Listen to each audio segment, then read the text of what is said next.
सभी भाइयों को कैलाश पंडित यूट्यूब चैनल पर आप सभी का हार्दिक स्वागत है, आप सभी का हार्दिक अभिनंदन है। प्यारे भाई बहनों, सावन का महीना चल रहा है। काल हरो, कष्ट हरो, दुख हरो, दारिद्र हरो, शिव समान दाता ने विपत्ति विदारण हार, लज्जा मारी सबकी राखी शिव बैलन के असुर।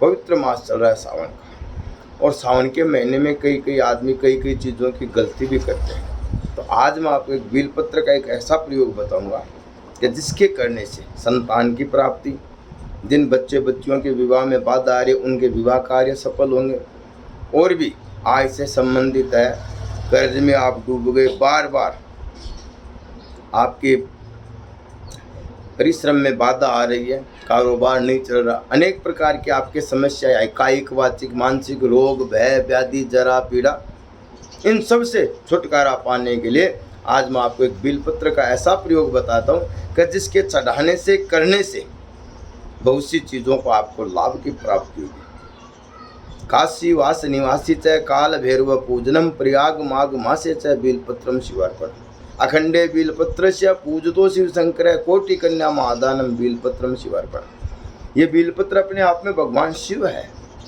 परमपिता परमात्मा शिव है। आज मैं आपको बताता हूँ कि जिन लोगों को धन की इच्छा हो, संतान की इच्छा हो, धन संबंधित, संतान संबंधित, विवाह में अगर उनके बाधा आ रही है, विवाह में बाधा आ रही है, संतान में अगर बाधा आ रही है, तो ये दोनों साइड के जो पत्ते हैं, इन दोनों साइडों के पत्तों के ऊपर लाल चंदन लगाए।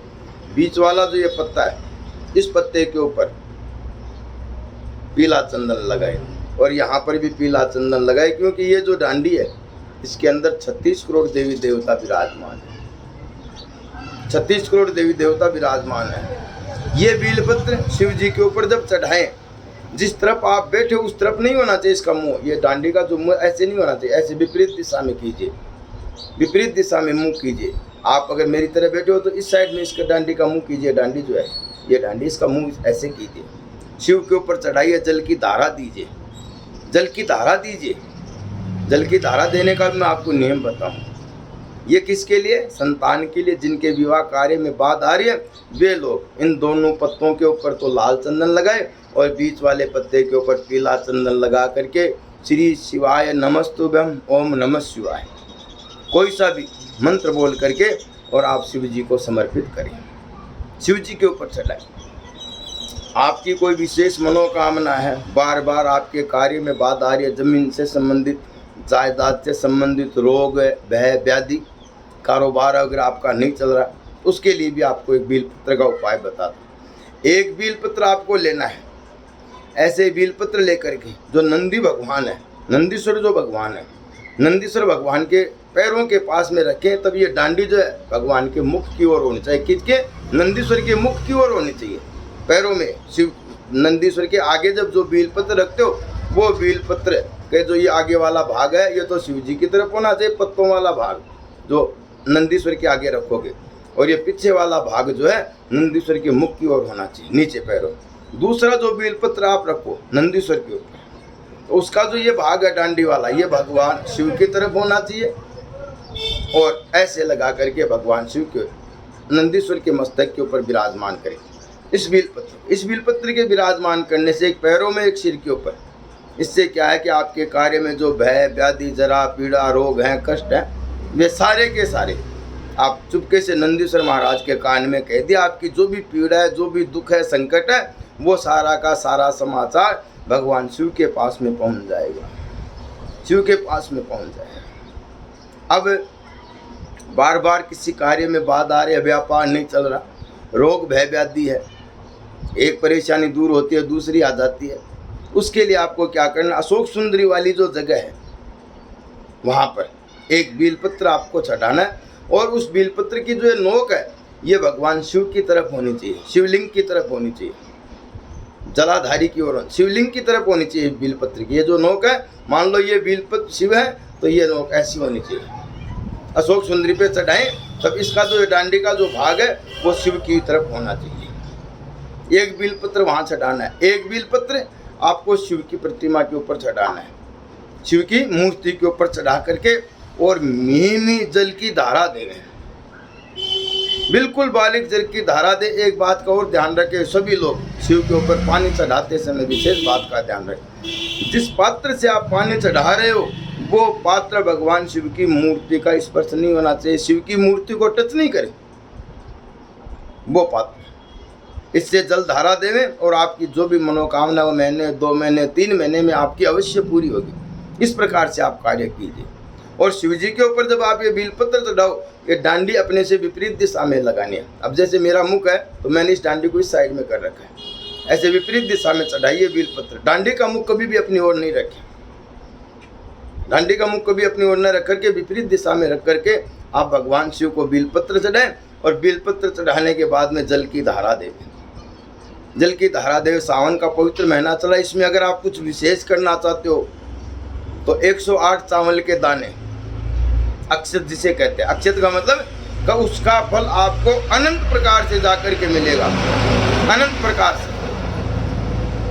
और एक है मूंग के दाने, 108 दाने से लक्ष्मी की प्राप्ति होगी। 108 सफेद पुष्प भी चढ़ा सकते हो आप, 108 गुलाब की पंखुड़ियाँ भी आप चढ़ा सकते हो। विशेष पूजा अगर आप करना चाहते हो सावन के महीने में, अधिक मास आ रहा है, पुरुषोत्तम मास है, उसमें कीजिए। 108 चावल चढ़ा दिए, 108 मूंग के दाने चढ़ा सकते हो, 108 सरसों के फूल चढ़ा सकते हो, 108 सफ़ेद फूल चढ़ा सकते हो, 108 आप गुलाब की पंखुड़ियाँ चढ़ा सकते हो।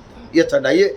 आपकी जो भी कोई विशेष मनोकामना, आपके मन में जो भी बात है, चढ़ाने के बाद में मैं आप सभी से एक निवेदन और करना चाहता हूँ कि जो हम भगवान की पूजा का जो सामान चढ़ाते हैं, अब जैसे फल है, मिठाई है, प्रसाद है, वो सारा का सारा सामान कभी भी जल लहरी के पास में नहीं चढ़ाना चाहिए। अगर जल लहरी के पास में हम चढ़ाते हैं, हमारा पुण्य जा कर के नष्ट हो जाता है। और भगवान शिव को कई बार देखा होगा, लोग अपने मस्तक लगाते हैं, प्रणाम करते हैं। तो मस्तक लगाने से हमारे जो पाप यानी हमारा जो दुर्भाग्य है, शिव की मूर्ति के सिर लगाने से हमारा जो दुर्भाग्य है वो जाकर के नष्ट हो जाता है। और भगवान की पूजा करके 1-2 मिनट मंदिर में बैठिए और भगवान को निहारिए और भगवान को अपने घर आने का निमंत्रण दीजिए। वो भोलेनाथ, वो भगवान शिव शंकर आपकी जो भी मनोकामना लेकर के गए हो, उसका फल आपको 100 में से 101% भगवान शिव देंगे, शिव अवश्य देंगे। शिव जो है ये परमपिता परमात्मा है, आदि अनादि से रहित है, पहले भी थे, आज भी, आगे भी रहेंगे। और जितने भी हम संसार के जीव हैं, इन सब में शिव तत्व विराजमान है। जब तक हमारे शरीर में शिव तत्व है, हम जीवित बैठे हुए हैं। जैसे हमारे शरीर से शिव रूपी अंश निकलता है, हमारा शरीर बिना किसी काम का हो जाता है। शरीर की 3 अवस्था है, शरीर की 3 अवस्था है। मिट्टी में समाधि दोगे तो कीड़े खा करके विष्ठा कर देंगे, अग्नि में जलाओगे तो राख बन जाएगी। जब तक हमारे शरीर में क्या होता है, मरने के बाद में शरीर में दुर्गंध आने लग जाते हैं, लोग हाथ नहीं लगाते, लोग उसकी निंदा करने लग जाते हैं। एक क्षण में नष्ट होने वाला जो मनुष्य का शरीर है, केवल एक शिवरूपी तत्व ही तो गया और बाकी तो सारी चीज़ें हमारे शरीर में विराजमान है। शिवरूपी तत्व के जाते ही हमारा शरीर निराधार हो जाता है, मतलब किसी भी काम का नहीं रहता, किसी काम का नहीं रहता। मैंने आपको ये उपाय बताइए, आइए उपाय कीजिए। अगर आप मेरे चैनल पर पहली बार आए हो, मेरे चैनल को लाइक करें, सदस्यता लें, बेल आइकन का बटन दबाएं, जिससे क्या है मेरे द्वारा दी गई जानकारी आप लोगों को तत्काल प्राप्त तुरंत मिल सके। मेरा वीडियो अगर आपको पसंद आए, लाइक करें, शेयर करें, कमेंट बॉक्स में अपनी राय लिखें, आपकी कोई समस्या वो लिखें और उस समस्या को दूर करने का मैं भरपूर प्रयत्न करूँगा। अगले वीडियो में उस समस्या को दूर करने का मैं भरपूर उपाय करूँगा। सावन का महीना चले, सावन के महीने में आप ये कर्म कीजिए। बेलपत्र का है, समी पत्र का है, बहुत से ऐसे भगवान ने बताए। अखंडे बेलपत्र से पूजतो शिव शंकर, कोटि कन्या महादान, कोटि कन्याओं का दान दे दो, बेलपत्र की पूजा कर लो, बेलपत्र भगवान शिव के ऊपर समर्पित कर दो, कोटि कन्याओं के दान के बराबर फल की प्राप्त होती। त्रिदलम, 3 दल है। ये बेलपत्र जो है भगवान शिव का एक दूसरा स्वरूप है, शिव का स्वरूप है। इसीलिए इस बेलपत्र का लिंग पुराण में, शिव पुराण में बड़ा भारी मातम बताया गया। मेरे व्हाट्सअप नंबर है 98 28 26 34 09 9828263409। आपकी कोई समस्या व्हाट्सअप भी कर सकते हो और कमेंट बॉक्स में अपनी राय भी लिख करके दे सकते। इसी के साथ जय श्री राम, जय श्री राम, जय श्री राम, जय भगवान श्री राम जी, जय भगवान श्री राम।